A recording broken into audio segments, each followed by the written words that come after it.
Welcome to Wrong Time Watch. My name is Kevin, and today we're looking at the Tag Heuer link with the Calibre 5 movement. This is my first time having a Tag Heuer link in hand, and I have appreciated my time with it. I've not been able to size a bracelet since it is a watch and on loan from Saltzman's Watches. I'll leave a link in the description to their website and Instagram account, but I have been checking this watch out. It's very unique. The bracelet, I think the watch is built around the bracelet, and the way this bracelet works is there's a pin and collar down here, the butterfly clasp. You can see this link here and that link there. And there are half links, so you should be able to get a pretty good fit with this, even though it is a butterfly clasp. So of course you won't have any micro adjusts, so I would err on sizing it a little bit larger than your preference. Here's the price on the tag here, $2,950. But it's definitely a substantial watch. It feels pretty heavy in the hand here. So anyway, the way the sizing of this works is it doesn't quite work like I thought it would. I saw these little depressions on the links here, and sorry, let's get to zoom here. So you see a circle there, and then up here you see these two circles. There we go. The ones with the two circles, this is a solid link, but then this one with the one circle depression, these are two separate links, and they pull apart when you size the bracelet. So what you do is you pull out, or you push out this pin here, and then allows this link here to pull out, and then you can separate these two links from each other, and you can keep separating them, and then you can size the bracelet that way. So let's see if I can show you. I guess a solid link here. Let's zoom in a little bit.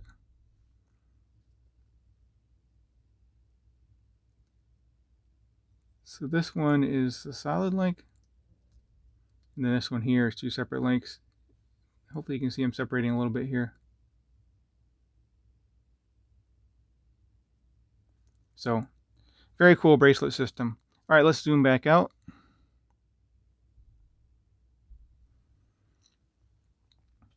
And we can look at the watch here. This has a nice sunburst black dial. Very heavily polished. The indices are polished. There's a lot of polishing going on with this watch, but also there are some brushed surfaces as well. I would call this case shape a cushion shape. It does, I mean, the interior of this is round, but then as you come to the outside, it kind of has these chamfered corners here. You can see an edge right here, and then it is in four corners. The crown guards. You can see my fingerprints on here already. This is not a screw down crown, it's just a push pull crown, which personally I'm fine with. It's rated to 100 meter water resistance, but I'm not jumping in the water at random times, so I don't need to wear a watch that's 200 meter water resistance all the time.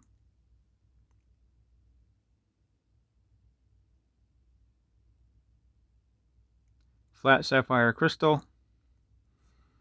And as I mentioned, it has applied indices with Loom there. We'll check out the Loom towards the end of the video. And then Tag Heuer here is applied as well. And then printed below the handset is Link Calibre 5 automatic. So I had to do a little bit of research on the Calibre 5.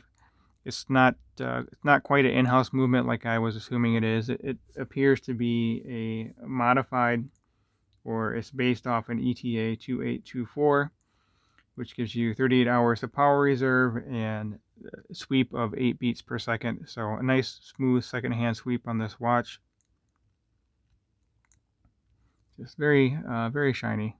I mean, it's a dress watch, so it makes sense. So let's go over the dimensions of this watch. A little bit different than your typical watch, as this is an integrated bracelet. So I measured from this point to this point, which I guess you would call the lug to lug, or maybe the normally this would be the male portion of an end link. So that is 53 millimeter. And then when I come in here where typically your lugs would be, kind of, I guess, 39 millimeter. The watch, well, it's not really a diameter, but the so-called diameter, 41.2 millimeter. And then the thickness, this is a fairly thin watch at 11.4 millimeter. And again, it doesn't have your normal lugs, so I measured the width of the bracelet up here at 26 millimeter. And it does taper down nicely to 18 millimeter.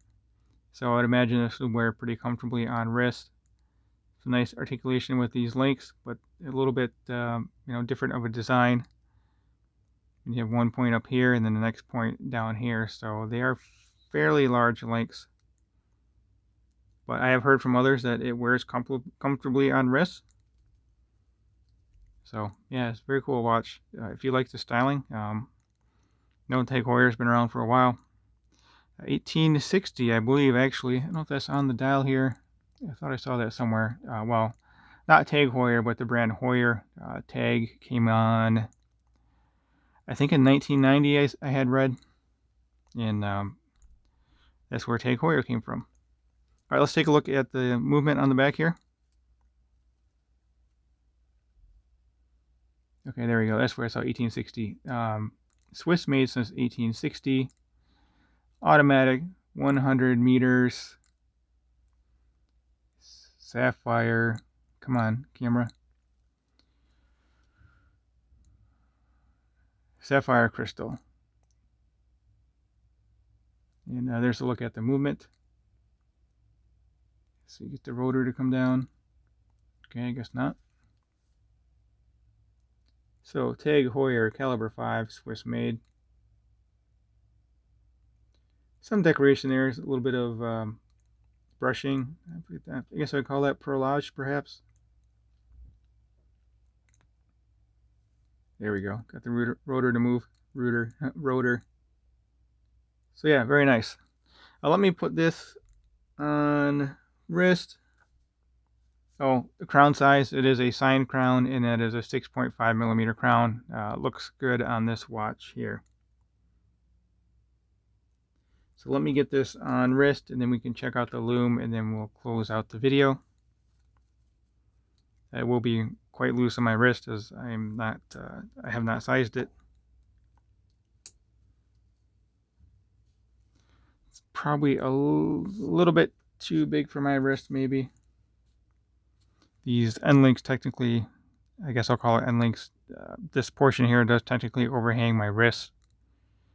This dimension again is 53 millimeter, and my wristband is 52, and 6.5 inch circumference on my wrist.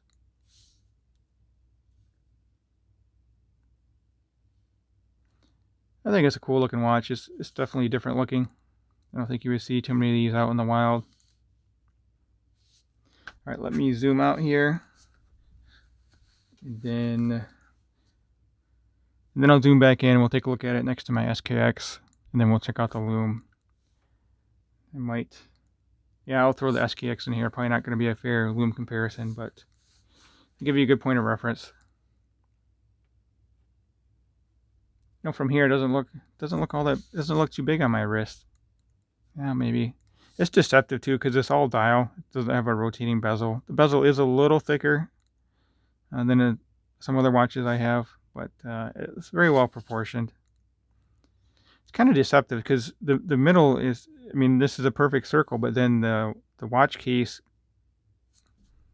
kind of blossoms out here, and then also the width of the bracelet here. So definitely different proportions than what I'm used to seeing on a watch. This SKX does have a cushion shape as well. You'll see, I should be able to slide this down.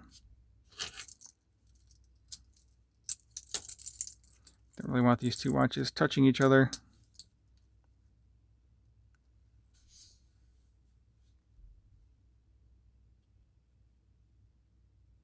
Yeah, definitely looks different here with how wide it is, and then comes into this wide bracelet. In the SKX is 22. This is also a cushion shaped case. So actually, next to the SKX doesn't look quite as big as what I thought it was. Then we'll zoom back in here, I guess, and then we'll check out the Loom.